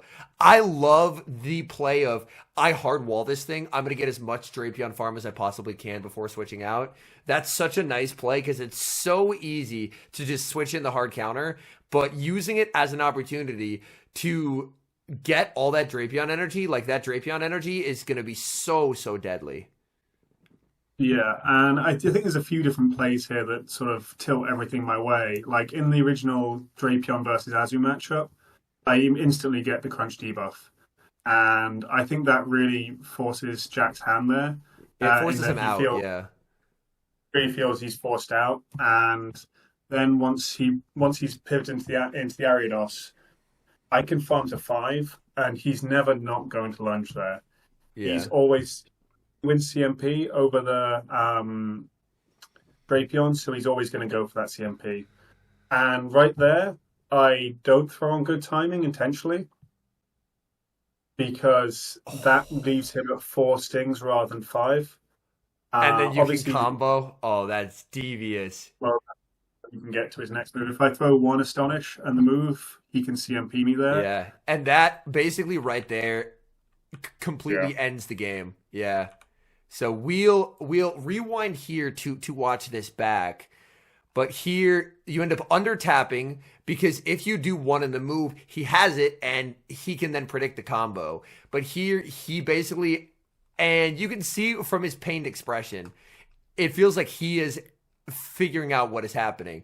But in order to predict this, he has the blind switch without seeing what you switch in. Yeah. And then there's the combo, and that's just devastating. I know you say, like, top players, like, he's gone down a shield. He can't go down 1 shield and lose switch. Yeah. He can 2 shields and force switch, but he can't go down shields and switch because that's game over. Yep. But yeah, being up so many poison stings on the Drapion after sniping up a shield put me in such a healthy position here. And here you've seen the talent so much that your goal is just, however much I overfarm, I need to be close enough to make a move versus the Talon. There it is, and you can even make 2 Aqua Tails. So yeah, Talon's just gone. Yeah, I think I got put in such a good position with that snipe that I have sort of mentally checked out a bit here. My focus has gone a bit. He said GG's, you know. And then you forgot the Azu's still there, and then he tells you the Azu's still there. Yeah, no, the crowd shout at me. Chat kindly says I've still got an Azu, by the way. So I stand up for 5-10 seconds before realizing the massive mistake I made and how lucky I was that it didn't affect anything. Yeah. Luckily, your lead was so insurmountable that you could leave, go emote for a little bit, sit back down and still win the game because you still had the Azu. But that's where that snipe play just set you up so brilliantly. Like, he was selling out for the fact that he was going to give up everything to try and flip it, and then you snipe down that energy. He has lost alignment, he's lost a shield, and you have an energy lead, and that's just completely unrecoverable at that point. Because I've mentioned in previous videos on my second channel about the importance of, even if you don't have switch, get energy, get shields, and in that instance, you just take away any advantage that he has, and there's just 0 path forward that game. Yeah. And now we get to go to winners finals, which is you versus Z Zweilous. And so looking at the team sheet here, I have to imagine you were looking at this and then going, my goodness, Shadow Annihilape. Shadow Annihilape is just absurd here. You have 2 normal types, an opposing Annihilape, Talonflame, which, unless Talonflame double shields, is not comfortable into that, and then Charge-a-Bug, which does resist counter, but Shadow Rage Fist adds up a lot, and then the one actual bad matchup, which is Corsola. So I have to imagine, looking at this is very much feeling like a little bit of a Shadow Annihilape masterclass loading. In a sense, yes. Like, I've got my notes here, and I didn't rate the Shadow Annihilape as highly as Zweilous did, or like, I've gotten Talonflame down just as a loss because honestly, I don't think I knew in the moment that I could just, as soon as a Rage Fist lands, punch through it. I think the commentators, said that during the cast, and then watching it back, I realized that before the second matchup.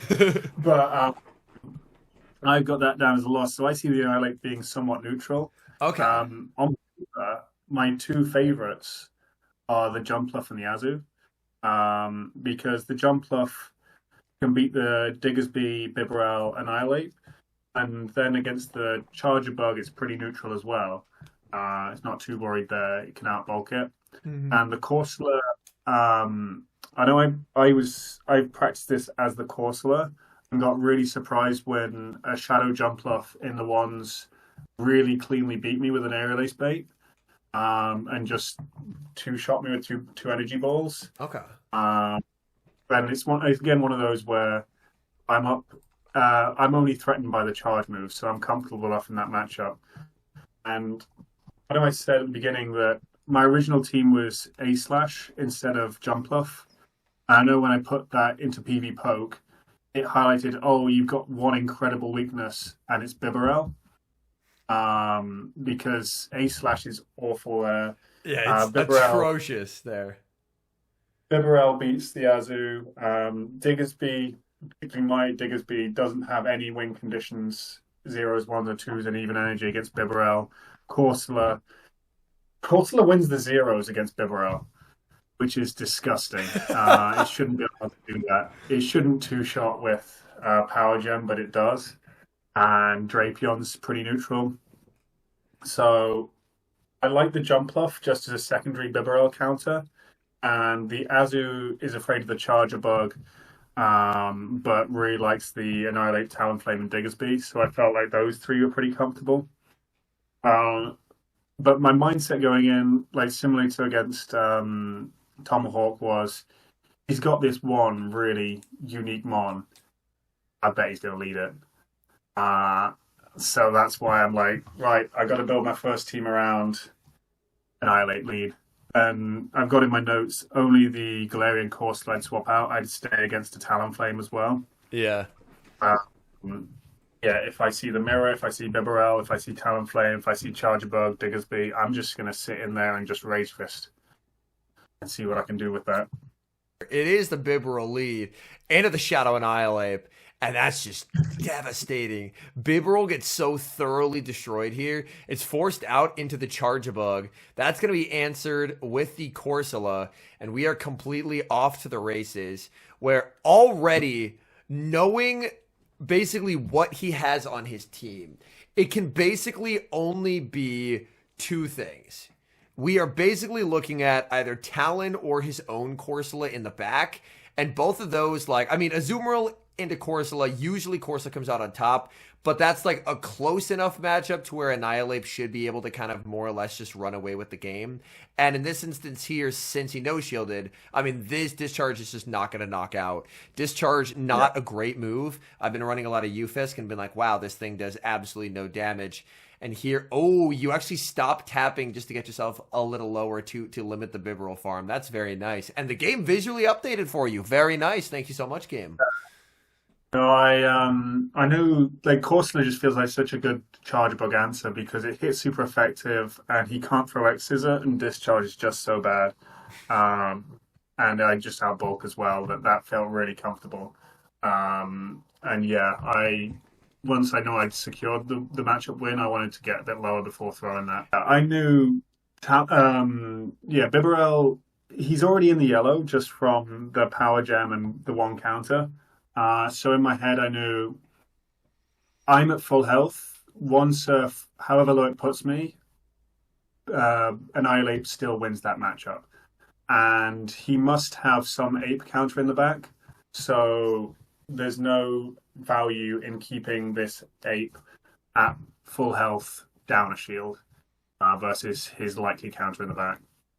And then in the Azu versus Talon matchup, I feel real comfortable no shield in the first because he can't break Bird. Yeah. You can't just break the lead in the two shields because I'm down. Yeah, you 100% just get farmed there. And now you get to throw on secondary timing here of just wanting the move, of just wanting to put the pressure on him basically to make that first shielding decision. There's the pivot out to Bibarel. In comes Shadow Annihilape. Shadow Annihilape, you shield up because you know that if you have a high attack Shadow Annihilape, you can just comfortably cap the Talon.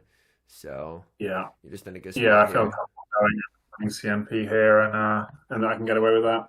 Yeah. But at the same time, if I lose CMP, he's probably close to double bubble range. Yeah, but I knew I win CMP there, and so I felt I could really comfortably shield that. Yeah.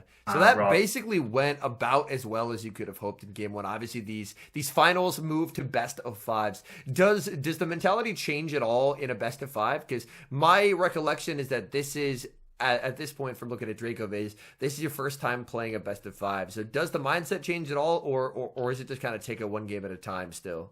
This was like my first ever best of five matchup, and it really helped settle the nerves that it was horribly RPS in my favor. In that I had so much wiggle room to make mistakes and could still come out on top. Like it felt like in the end game I had multiple different win conditions. I could probably have no shielded on the Ape and got a move on the Azu instead.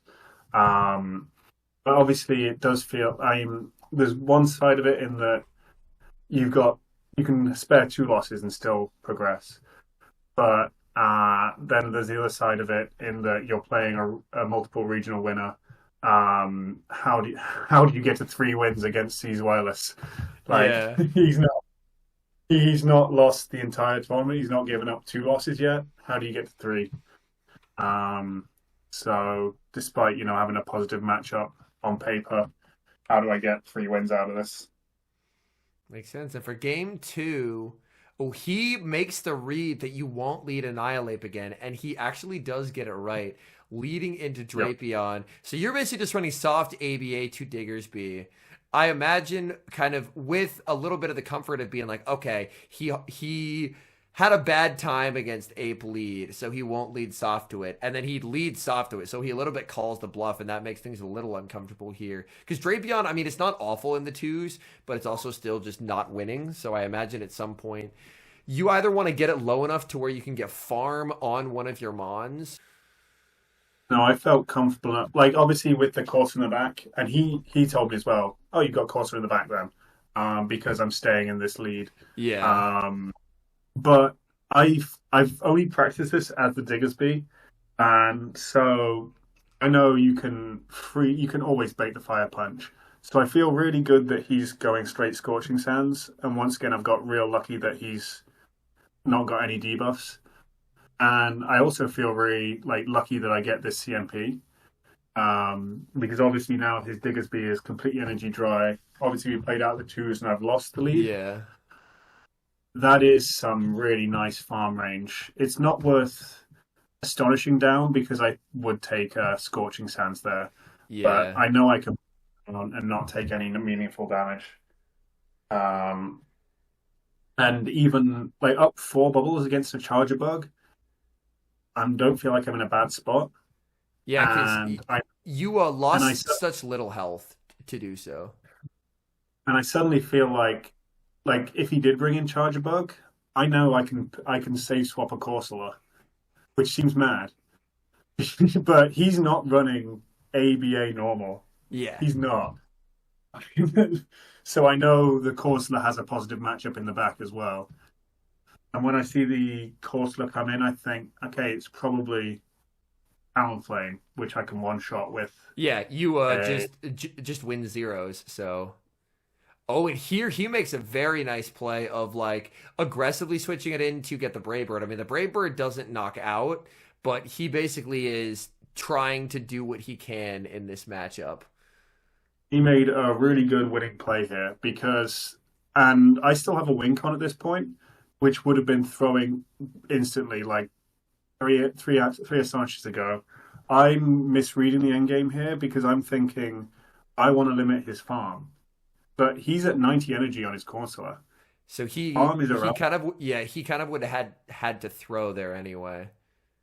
Yeah, I could have if I'd thrown instantly, my Corsola would have been up on health, and he would have had to throw instantly and wouldn't have got to I mean, yeah, I don't think he would have got to this third this Nightshade to KO the Azu. Yeah, he just takes like if he tries to farm down, he takes way too much punishment there. So he has really disrespected Annihilape lead twice in a row. So going into game Yeah. 3 here, what are you thinking about? Because obviously getting an advantage here, going up 2-1 is massive. Yeah, I don't know why I felt this aggressive, but he's led normal 2 games in a row, so obviously I should lead my Corsola, was my thought. He can't lead normal 3 games in a row. He's trying to bait me into leading the ape, and he's putting a counter in there. But I just feel like he's going to bring any of the other 4 in the lead, and I want that Corsola there. Because obviously Corsola has a lot of play outside of the 2 normals, and I've really got to position it safely. And I feel like making that aggressive read is where it's going to be safest. And he does bring the ape counter. He does bring the charge bug. So Corsola obviously in a terrific position, and the alignment here is looking pretty nice for you. I mean, this is a pretty nice play by him. Just safe switching in the like. This is a completely madman read because if it's Diggersby in the back, he just loses instantly. But he just makes the read that it isn't, and he gets it right, which is insane. Yeah, I had no plan for I have not written down an answer for a Corsola safe swap because no one Yeah, safe swaps. yeah, because who would do that? Yeah. Like, but the fact that he got an energy lead on the charge bug, which I don't find too threatening as the charge bug energy being X scissor and discharge, but I get the energy lead on Corsola, so I felt I could very comfortably farm get the energy and farm down, and then here I can pivot knowing he's still switch locked, and I can get 6 counters, Yeah. 4 rollouts worth. Half his damage. HP is gone now. He's All his HP is gone. I'm happy with my ape's work already. yeah. That just makes your job so much easier. And then if push comes to shove, that's basically already rapidly approaching gem range as well. It's like honestly even Yeah. approaching like Fairy Wind plus Shadow Ace range if push comes to shove. Like you're just making your job a lot easier. And once he's shown that, I've got all the information again. I have all 3 of his mons. And so that's why I shielded here. Because I know I've got Jumpluff in the back. He doesn't know what I have in the back. And he has a Bibarel, which hits Jumpluff for super effective with its fast moves. But its charge moves are pretty rubbish. Yeah. And I know Jumpluff is so much happier in the zeros than the 2s against Bibarel. So that's why I, take out one of our shields each there.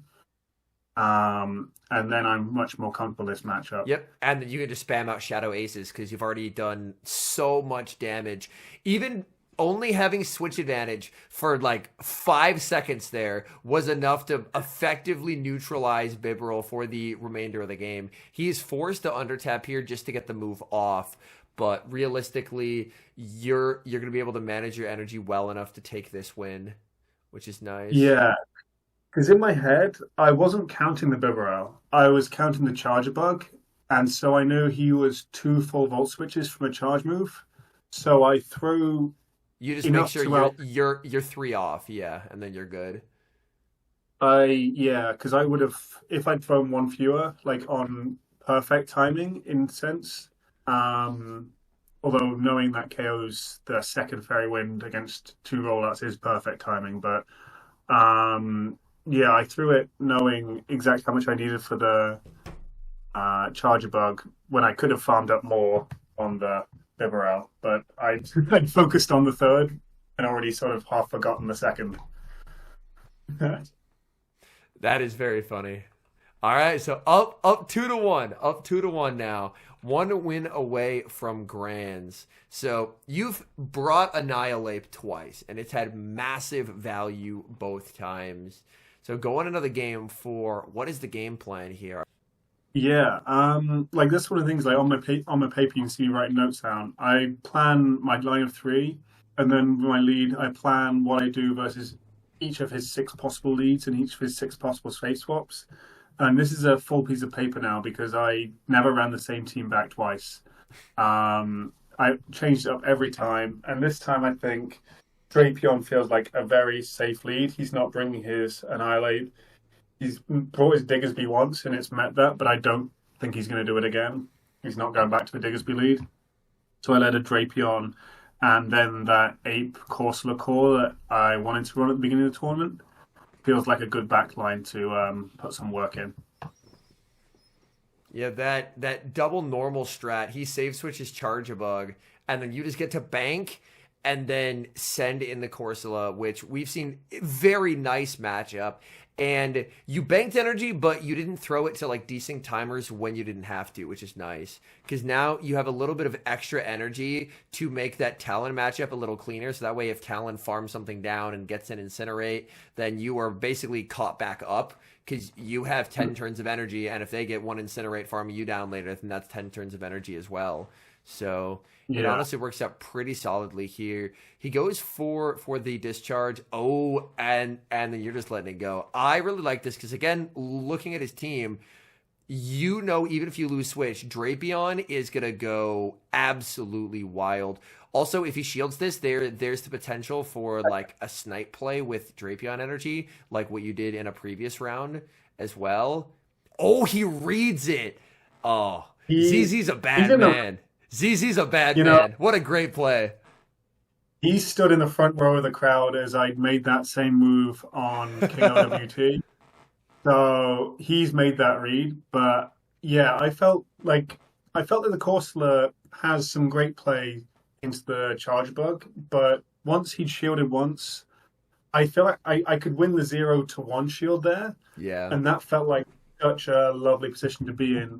I forced a 2-shield advantage, and here I look at it and say, that's 5. That's 5 counter range. Oh, and I can no. Oh, that's perfect 5 counter range. There has never been a game more over than this one. 2 shield, Shadow Annihilape, full health, up 5 counters. It's wraps. It's over. Oh my goodness. And that Rage Fist damage is just absurd on Talonflame. Yeah. It's one of those things where if he gets that Fire Punch, I think he does win. Yeah. Like he does have win conditions because he's got to move on the Talonflame. He's got to move here. And I feel like I probably do. I feel like I shield on the Ape against the Rage Fire Punch. And here I go for the CMP. Obviously, he knows that he's not gonna get the move through. And then, yeah, I've done my counting. I know he's not getting to another move. I can shield and safely Rage Fist again. Those counters are just absurd. Like those boosted counters are just melting this poor Talonflame. So after how that set went, obviously you don't know how losers finals is going to go yet, but you have to be feeling pretty nice about, well, I kind of hope it's CZ as the person I see in Grands, because that team comp matchup worked out very favorably for you. Yeah, it's one of those things where I brought everything on my team except for the Diggersby. I brought 5 of my 6, and I know the commentators are saying, why is he not bringing the Diggersby? It looks so good into the team. Whereas I don't see it the same, but against a good chunk, like it does core break a bunch of the lines he's ran. But yeah, the matchup puts me in a position where he has to run some ABA stuff. He has to run some unsafe safe swaps and has to make some hard calls.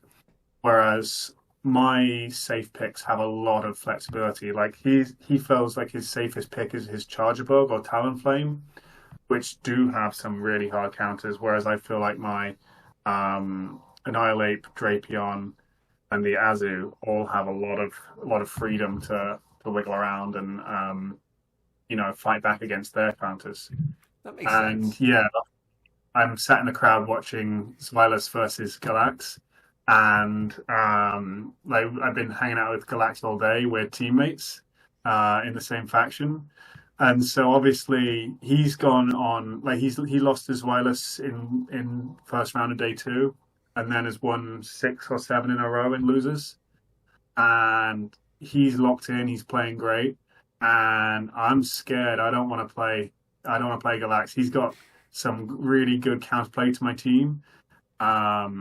and I don't want it to be coming down to leaf tornado coin flips, and that sort so obviously I want to support a teammate, but on paper the matchup against Wireless feels so much safer, and so it's a tough one to watch. And ZZ does actually end up taking it. So you end up getting the rematch. You're obviously coming from winner side of the bracket. So one best of 5 win and you're champion. ZZ needs 2 best of 5 wins because he's coming out of the loser's side of the bracket. And this matchup, I mean, you have done it once before, and now it's just about, can you do it again? And you have, and we see right off the bat, you're leading something very, very safe because he doesn't have like what Galax did with like a Shadow Marowak to potentially punish us. Like even if you lead into Diggersby, you did that in game 2, and that was fine enough where you're still able to get it very low. You can go for farm. So you just have so many safe options, and he continues to not bring his Annihilape, which then makes your Drapion just insanely safe into basically anything he could ever bring. So it just sets up a very safe lead. Obviously, it picks up a very tight, favorable lead. And then in the back here, alignment just looks unbelievable for you. Yeah, and I'm still incredibly nervous. I fully intended to swap Azu into this. Okay, Like that I've makes got it. sense. If he say swaps Diggersby, bring in Azu, and I just fat fingered that, pressed the wrong button. Like I know, like Marcus, the commentator, was saying, this is a really smart play because he's reading Talonflame in the back, and these sort of things. And no, I pressed the wrong button. Obviously, it's still a positive matchup. Obviously, I built ABB to the Diggersby, like that's the Yeah. one main threat. Well, ABB to it's both ABB to Diggersby and Annihilate are my 2 best counters to those. Uh, and I feel confident here that I mean I'm going for CMP because I assume he's not running a really bad Diggersby like me, so I feel like I can. But I'm really surprised when he double shields in this secondary matchup to try and force switch because I feel like he could have gone down 1 shield and still force switch rather than gone down 2 shields and given up switch here. Yeah, And once again, he he's given is me all the information. Yeah, you know the whole team, and he is so highly prioritizing Diggersby health when I mean, against a lot of things, it seems to me that he's making the read that it's like Corsola, something where he's going to need an insane amount of Diggersby health, but it's just not. And Mm-hmm. having Azu as that secret unknown Pokemon in the back just puts you in such a good position. But I guess with switching that in, it a little bit baits him into thinking that you don't have the Azu when you do, and that just ends up putting him in such a tough spot because, as you mentioned, he goes down both shields trying to save this health, and it just does nothing for him. Yeah, and like he could have baited and thrown the scorching sands, but he's shown he doesn't feel comfortable baiting there. He's thrown. I mean, I shield either way, but yeah, if he fire punches and then gets the scorching sands off, and my Drapion's gone, I think he's still in a winning position. But once I win that matchup there and get a full crunch off here, I know the game's over. Because Azu Corsler's neutral. I mean, it's very favorable to Azu when they're at half health, you know? Yeah, absolutely. Azu just absorbs those hits no problem. Like that's a health difference that is just unrecoverable. Yeah, and I can see my lips. He's saying, I can't remember. He was asking if it was the ape in the back. I think he'd read that, and I said, no, it's the Azu in the back. Yeah, because So I think if it, Ape actually it looks like I mean, he could have made it close. I guess it depends how much energy he had upon bringing. Oh yeah, he was 3 off, so he actually could have outpaced, and it would have come down to like a catch, something fancy. Mhm. Because Shadow Ape, it does not tank Nightshades well. So you were able to get the win there, and now going into game 2, does he go back to the bib roll? Because he has got to make something happen. Because right now he is trying, but the team comp advantage is very, very tough for him. Like it puts him in a difficult It spot. Oh no! And then it's felt just like ape time. And yeah, he's.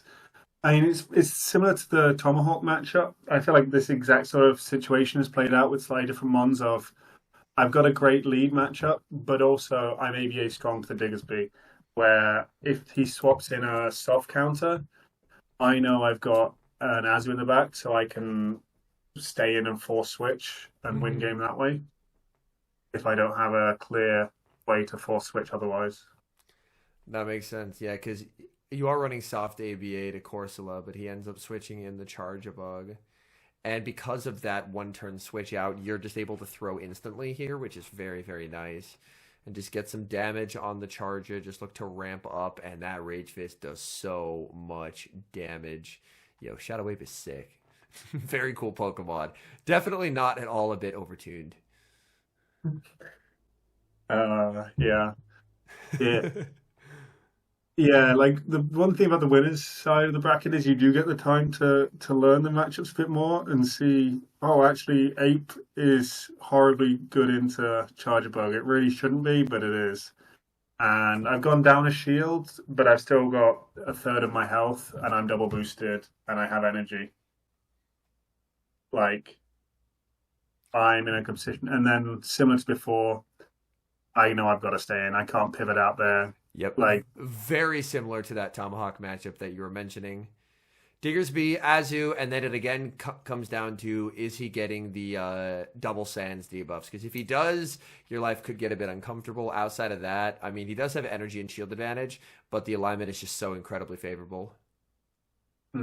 Yeah, my only regret is I could have farmed up more energy on the Drapion before switching. That makes sense. Um, but like especially to store an Aquatail in case he does flip this matchup, the way I can then KO the Diggersby there. But I got incredibly lucky throughout the entire tournament. Like I've looked back on the stats and like Scorching Sands plus Crunch, my opponents got 2 debuffs out of 19 against me, Oh, and I wow. got 11 out of 19 in my favor. Oh, my goodness. That is crazy. Wow. So it's hard to pinpoint exactly which times it mattered. And like here is another misplay. Like I should shield this because It forces him after to a gem again, basically. him to spend at least one, give me at least one more free turn. Um, and the Azu's not going to put in any value into the And Corsola he shields the because it's all. crunch. Oh, and then there's the debuff. And that is so unfortunate. Oh. The crunch debuff put me off in a sense where I felt like it was so comfortable now, and I completely missed up my counts on his energy versus the counts for fast move timing. So that's how I ended up throwing on alignment and nearly through the Ah, game. That oh my goodness. Yeah, the if we rewind this for a second here to when it happened, just the absolute fear there. You're just like, "Oh no." Like the panic of like, "Oh, did I just throw this?" And it got very, very close. Oh my yeah, goodness. Right down to the wire, but Shadow Drapion refused to get KO'd, double debuffed. And I get why he shielded the first, because if a crunch lands, then you can just spam Aqua Tails. But those debuffs coming through were just devastating because I it meant that he shielded the two moves that would have done the least amount of damage. And now you just have a gigantic amount of breathing room. yeah, I think as well. If I land a crunch, I can no shield and bubble down in the 2 versus 2s. Like I'm at a health advantage on the Azu where I should be fine there. That's where I felt comfortable. But yeah, double 2 more crunch debuffs. I felt like it's really on your side. Absolutely slammed the door there. So going into this Mm. game three, obviously, you have three swings at it here. So Yeah, what are you feeling? Because this has got to be one of those moments where you're like, I'm so close. I just have to execute once, and then I'm yeah. good. It's in my head like just don't mess this up. What is your safe mon? Like same as I've done quite a few times this tournament. Azu's going to be the lead then. Yeah, Azu's going to be the lead, and then I put Drapion and Corsair in the back because I feel like I mean it's ABB to Diggersby, um, but I feel like the Azu in the lead can put in a good position, and yeah, Drapion's such a good safe spot there. And we have Azu and a Talon, and there's just the laugh there of just being like, sometimes it's just your day. Yeah. And at this point, like Zweilous literally says over the mic, "Oh, just bring in your ape."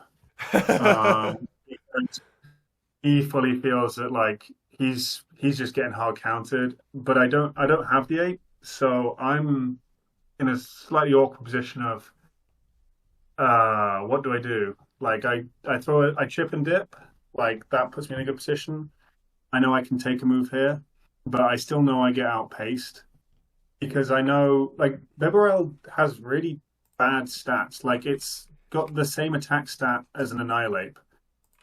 Like the CMP with Annihilape is very IV dependent, so I feel like right here I can easily Aquatail and just outpace it on the Yeah, Drapion. So going down that shield, knowing he had a Talon lead, doesn't feel like a bad place to be in. that makes sense. And then you know that you'll be able to get good damage on whatever comes in. And Charge Bug is the mon that comes in here. And then Yeah. you end up crunching instead of double aquatailing. I imagine just to cover for the chance that the Volt Switch KOs. Like it doesn't end up KOing there. But that basically just you guarantee at least one hard hitting move, and then it's just Corsola, and these discharges just go nowhere into this Pokemon. Yeah, I feel really comfortable knowing obviously how little health's on the Charger Bug and two shield Talonflame, but two really good counters. Like I don't need to go for a power gem. I don't land a power gem on this thing the whole tournament. I play it in 3 different rounds, but I know I can grab that shield quickly, and then go into Azu to absorb all the energy. Yep, just Azu and no shield. And you could say it over the mic there, you can't Brave Bird, because obviously if he Brave Birds, it doesn't KO, and then the bubbles just chunk it down, the Astonishes get rid of it. Exactly. He loses with the shield still up. And I'm still in the same spot where like the fly doesn't KO, and I'm confident that And if he does, he's not gonna, he's still getting farmed down completely. yeah, because even in this Still up. moment, even if he birds, his clock is still not up, and then astonishes are just critting him every time he every time he throws an incinerate. So he's forced into the double fly play pattern, and then it just puts you in such an insurmountable position where his clock is up. He's able to Yeah. switch in and get energy, but I think it's Corsola, also like I don't throw one in the ice beam on the Talonflame. I throw 3 bubbles, take the extra incinerate damage, and if he had one more ult switch on the Azu, he does get to double discharge here rather yeah, than double scissor, and then would KO. And I know I can never shield that because he has a move on the Talonflame, so I've got to let it go. Like I kind of expected a discharge. Double X's is still not enough, and I just know I can never shield that because I've got to shield a yeah. fly. And that's again just playing to how do I win the game? Shielding a discharge, like even if this is a discharge, shielding it doesn't win you the game. So you just play to like I have to save it for the move from Talon. It's X Scissor, it doesn't KO. In comes the Talon Flame, you get the knockout, and you are the Yeah, Birmingham 2025 regional champion. yeah, didn't feel believable. Like I even like throw the extra astonish because I'm like maybe the charge bug survived, and I've got to throw an extra astonish to make sure that I don't throw a nightshade into a 1 HP charger bug and then get beaten by a Talonflame and back and misplay that way. Yeah. But yeah, it was crazy in the moment to feel that. If you yourself watching this are interested in competing, go to pokemon.com/compete. That's where you can find information on the regionals, find one near you, and maybe even consider signing up. Because even if you are someone who's never done a regional before, they are an absolute blast. All right. Thank you so much, Icelandic Lapras. And thank you guys so much for watching.